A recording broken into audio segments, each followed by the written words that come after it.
अग्निपथ योजना सुनो मेरी, आप पहले कृषि मंत्री जी पता करो पूरा। अग्निपथ योजना और अग्निवीर उसके अंदर जाते हैं, उनको कहता है। अगर लड़ते हुए शहीद हो जाता तो उसको सही सरकार नहीं मानती। जैसा रक्षा मंत्री जी कहते कि 1 करोड़ रुपए दे रहे हैं, तो 1 करोड़ रुपए कोई मायने नहीं रखता साहब। लोग वहां लड़ने के लिए 20,000 फीट ऊंची पहाड़ियों पर जाते हैं। और अगर आप चाहते हो कि हरियाणा आपके हाथ से नहीं जाए, महाराष्ट्र आपके हाथ से नहीं, समय जाके समझ जाओ। अब की बार 237 पे आओ, अब की बार 130-35 पे आ जाओगे जब 5 साल चुनाव होगा। इस योजना का नाम पढ़ ले, आप सुनो, पहले पढ़ाई करो, तैयारी करो। सिवाय मोदी जी के नारे लगाने के कुछ नहीं करते आप लोग। मोदी जी ही करते, पढ़ा बस। ये अभिभाषण के पक्ष में जो कसीदे पढ़े जा रहे थे, सही बोला। मेरे हिसाब से तो 2 बार आप सत्ता के अंदर रहे, और 2 बार सत्ता में रहने के बाद तीसरी बार जब आपको आधा अधूरा जनादेश मिला, और उसके बावजूद इस तरह का अभिभाषण होता, तो ये क्या आप इस अभिभाषण के अंदर, जब आपके कई हारे हुए माननीय जो सांसद चुनाव हार गए, तो उन्होंने ये कहा था कि अग्निपथ योजना की वजह से हम चुनाव हारे। मेरे राजस्थान के अंदर भी 3 भारतीय जनता पार्टी के हारे उम्मीदवारों ने बात की थी। समझ मोदे अग्निपथ, जो इस अग्निपथ योजना सुनो मेरी, आप पहले कृषि मंत्री जी पता करो पूरा। अग्निपथ योजना और अग्निवीर उसके अंदर जाते हैं, उनको कहता है। तो अग्निपथ जो योजना है ये लेके आए, और उसका विरोध हमने पहले दिन से किया।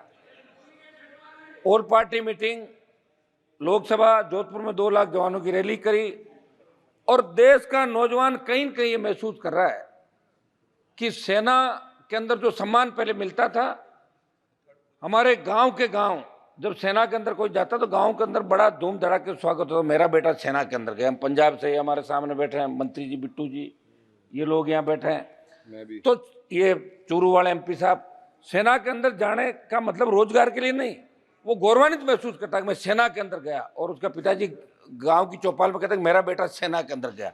ये बड़ी बड़ी सादत 62, 65, 71 कारगिल की लड़ाइयों के अंदर हमारे नौजवानों ने दी। हरियाणा, पंजाब, उत्तर प्रदेश, राजस्थान, और जितने अलग अलग रेजिमेंट जो हमारी बनी सेना के अंदर, वो रेजिमेंट का एक अलग नारा होता है, और वो रेजिमेंट किस तरह लड़ाई लड़ती है। लेकिन इस अग्निवीर जो योजना, अग्निपथ योजना के अंदर अग्निवीर जो भर्ती किए, और जिस तरह अग्निवीर को शहीद का दर्जा नहीं दिया जाता, अग्निवीर अगर लड़ते हुए शहीद हो जाता तो उसको सही सरकार नहीं मानती। जैसा रक्षा मंत्री जी कहते कि 1 करोड़ रुपए दे रहे हैं, तो 1 करोड़ रुपए कोई मायने नहीं रखता साहब। लोग वहां लड़ने के लिए 20,000 फीट ऊंची पहाड़ियों पर जाते हैं। हमारी सेना जो वर्ल्ड के अंदर सबसे मजबूत थल सेना के रूप में इंडियन सेना को माना गया। तो मेरी ये मांग रहेगी कि इस अग्निपथ जो योजना अग्निवीर है, इसको खत्म करके पूर्व की भांति सेना भर्ती रैलियां इस देश के अंदर कराई जाए, जिससे सेना का सम्मान लौटे और किसान के बेटे सेना के अंदर जाना चाहे। हमारे यहाँ सेना भर्ती रैलियां में लोग गए ही नहीं अग्निवीर वाली के अंदर। लोगों ने बहिष्कार कर दिया, इनके चूरू के अंदर बहिष्कार कर दिया, सीकर के अंदर कर दिया, हरियाणा के अंदर कर दिया। ये आपके आर्मी के हमारे बेटे एमपी साहब। तो हम चाहते हैं कि भारत का सम्मान कैसे बढ़े। हो सकता है चूक हो गई आप लोगों से, किसान आंदोलन में भी चूक हो गई थी, आप माने नहीं। 700 किसानों ने शहादत दी, उसके बाद आपने बिल वापस लिए, ये भी बड़ी चूक है। और अगर आप चाहते हो कि हरियाणा आपके हाथ से नहीं जाए, महाराष्ट्र आपके हाथ से नहीं, समय जाके समझ जाओ। अब की बार 237 पे आओ, अब की बार 130-35 पे आ जाओगे जब 5 साल चुनाव होगा। धीरे धीरे घट रहे हो। 400 पार का नारा दिया था, नहीं पहुंच पाए। राजस्थान के हमारे मंत्री जी बैठे हैं सामने, 2 मंत्री राजस्थान के अंदर, मेरे को कह रहे थे पिछली बार कि हमारी वजह से आप आ गए, ये पिछली बार कर लो। मैं तो फिर आ गया वापिस, आ गया। 10-15, 10-12, 7 आए, 3-4 आपके मार्जिन पे बॉर्डर पे रहे थे। सब आप तो मेरी समझ मोदे मेरी सरकार से मांग है कि इस अग्निवीर अग्निपथ योजना को समाप्त करके, और एक उस समय जब अग्निपथ योजना लाए थे तो, रुकिए भाई 1 मिनट प्लीज,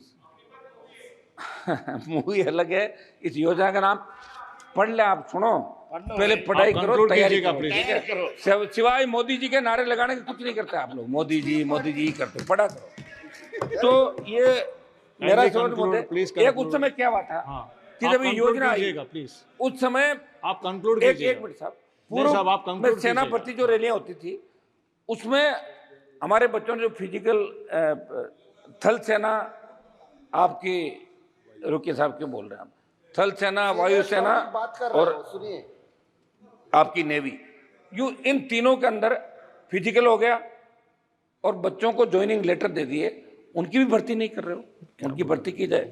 तो मेरी ये मांग रही है कि शपथ में अग्निवीर अग्निपथ को समाप्त करके और नए सिरे से सेना के सम्मान के अंदर बहुत चिंतित है पूरा देश, और आपके अंदर भी इस बात को लेकर हलचल है। निश्चित रूप से जब इस बार वोट की चोट लगी है तो आपके भी थोड़ी बहुत श्री तो मुझे सुदामा लग रहा है कि प्रसाद ठीक हो।